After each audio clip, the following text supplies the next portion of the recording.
we all kind of know it growing up, and you see those tables that fasten against the wall, you just prop them up. Well, unfortunately, as the children were playing around, the table, being unsecure, fell off of its fastener. The fastener was loose, and tragically landed on young Lilliana. And unfortunately, she had passed. So what the bill does is request that the Department of Health and Human Services inspect these school buildings for health and safety violations, and in order to make sure that that play area, the lunchroom areas, and the areas where our young children are safe for them to be in. And we put the language together. Maybe there could be some additions, I know, if it doesn't include the Head Start areas or the preschools to be added. But essentially that's the crux of what this bill is that somebody, whether it's DHS or any other department that, Mr. Chairman, that you see fit in our system of government, whether it's LARA or DHS or whoever it may be able to go out, make sure that the facility is safe, that all of the areas where you have tables or wherever the children may be, and there are other items there, are safe for them to be humming and strolling around in that environment. You got to imagine and remember that these are preschoolers, 2, 3, 4 years old, kindergartners, first graders. They're not exactly like us, big, tall, strong. Well, most of us are tall, not me, but you know, for the most part, that they're not exactly able to care for themselves in the general safety area. That's why we have supervisors. That's why we have inspections, because we want them to be able to roam around and be free. I'm going to pass it over to Lilliana's mother, Tabatha, and she'll give you a little bit of a story. I know she has a written statement that she has given that she'll read from as far as her testimony, and it is a tragic situation. So, Mr. Chairman, thank you. Thank you for speaking with me or listening to me today for my testimony on behalf of Lilliana Kerr today. Lilliana was a brave and creative, imaginative, and a very thoughtful little girl. I used to call her my little engineer, always creative and always wanting to learn, which was a great motivator to get her to go to school. Most parents, we want our children to have access to education no matter how big or small our children are. We strive and we work so hard for our children to succeed that we don't even realize we're sending our children to school with a false sense of security. Lilliana paid with her life on a cold Friday morning, January 20th, 2017. And it's been 1 year, 1 month, 2 weeks, 1 week, and 2 days since I've heard my daughter's voice say, "Good morning, Mommy." Since I've heard little girl giggles permeate around me while she plays with her twin sister, Tyranny. Since she sat with her brother, Jaden, while he read her a book. Lilliana, she may have been 3 years old, but she had plans for that day. And we were supposed to go bowling, and she was excited to go for her very first time. She didn't get to do that. In fact, her day didn't last very long at all. But it started off typical enough. We woke up, we made breakfast, we headed for school. We took Jaden to school, and then after, I took my girls to St. Albert the Great, Wade Metro Head Start. Lilliana and I took Tyranny to her classroom, and then after, I walked Lilliana into her class. I would have never have guessed that that was the last time and day I would be able to tell my daughter that I loved her. Lilliana was playing in the gymnasium that day. Sitting on the floor, Lilliana was playing with a ball. That's when a 350-pound recalled table that was supposed to be removed in 2007 fell. The safety mats no longer worked, snaps no longer worked. The mat had fallen since winter break and was lying there. That was leaving no padding when the 350-pound solid wood and steel table fell dead weight, crushing my daughter. My daughter Lilliana was dead before she was even conceived. My life is shattered, and everything that has changed since that day has, in every unthinkable way. I lost my little girl, my heart, a third of my family, present and future. My home is quiet. I've watched my children change.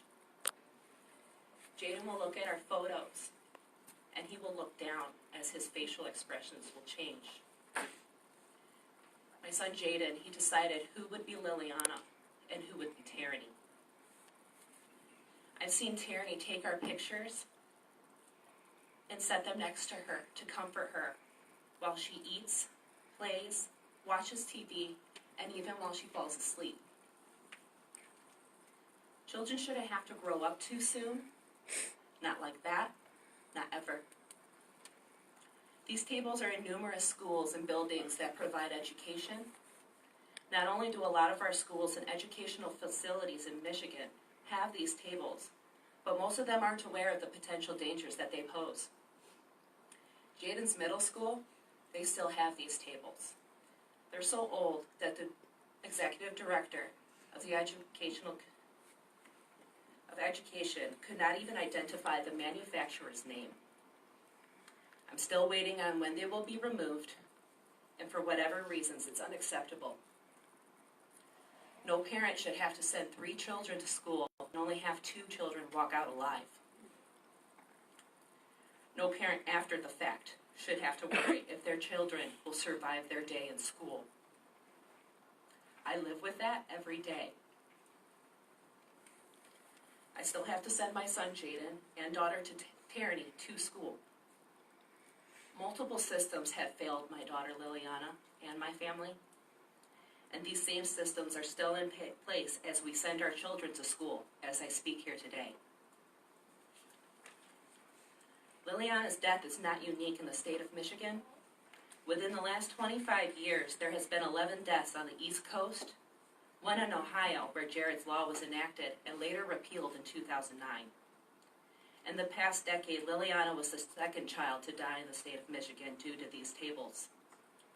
One child, too many. By something so preventable. Experts say you can bolt a piece of wood or metal across these tables in an up position that will lock these tables down permanently, costing $25 in materials per table. Lilliana should be 5 years old by now. She should be in kindergarten. Lilliana has missed 2 birthdays, 2 Halloweens, 2 Thanksgivings, and going on 25 days now, it'll be 2 Christmases, and countless more. Lilliana can never be the person she could have been. She'll never grow up, never go to prom, never graduate, never go to college. It was all ripped away by the same institutions that was supposed to help provide it for her. My baby should be happy. My baby should be healthy. My baby should not be a law. Today I'm Lilliana's advocate. I'm here with you today to avoid another catastrophic tragedy for another family. I'm here with you today to help you make the change to protect our most vulnerable, our children, to protect our children from any more school-related deaths or serious injuries. Any more, and Lilliana's death will be in vain. I appreciate you listening to my testimony today, even though my words are insufficient to describe the loss of my daughter's death to my family. Thank you. Thank you. Certainly our condolences to you and your family for what clearly is a tragic event, that horrible morning for you. Mr. Chairman, thank you, and members of the committee, thank you. Just, a couple things. I have 2 little ones, 2-year-old and 1-year-old, and many of you have either little children or maybe they're grown now, or grandchildren. So imagine these little angels that we have, and we call them angels because of their innocence. And we know, of course, if anything, they'll be the first among us that enter the kingdom of heaven. but also I think it's our responsibility to shed light on this story because of its unique nature that, one, it's not the only one in Michigan, it's not the only one in the country. So maybe there's some language that we can clean up in the bill, but certainly I think it's important that we hear the story from Ms. Kerr about her daughter, and if anything, that those schools and preschools should be put on notice to create a safe environment, irrespective of whether or not DHS or any other inspection government agency comes out to inspect their facility, that maybe they should also start being proactive.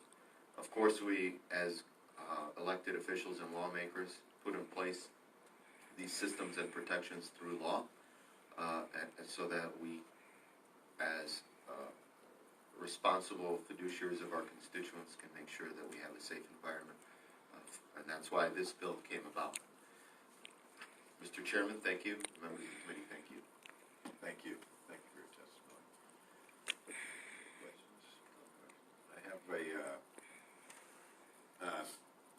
Tabatha Kerr, who is, That's right. oh, I'm sorry, excuse me, I thought it was, thank you again for your testimony. Thank you. Sure. We have one card to read in. Here, Jeff Spitzley, for the Michigan Department of Health and Human Services Legislative Affairs, was not wishing to speak and opposes the bill. We're now going to take up House Bill 6314. Need a motion to adopt the sub for House Bill